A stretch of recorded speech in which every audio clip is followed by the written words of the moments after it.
Let me just say on the signal thing, this thing was set up for purposes of coordinating how everyone was going to call. You know, when these things happen, I need to call foreign ministers, especially of our close allies. We need to notify members of Congress.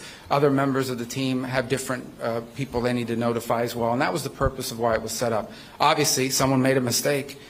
Someone made a big mistake and added a journalist. Nothing against journalists, but you ain't supposed to be on that thing. So they got on there and this happened.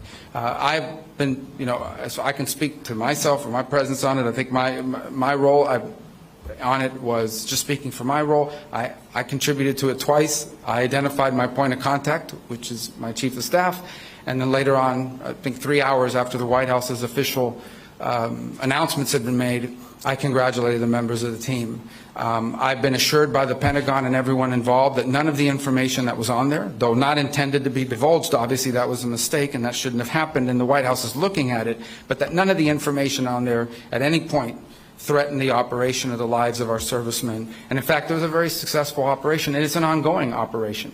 But that was the intent behind it, and again, I think the Pentagon's made it clear that nothing on there would have endangered the lives or the mission, and the mission's been very successful.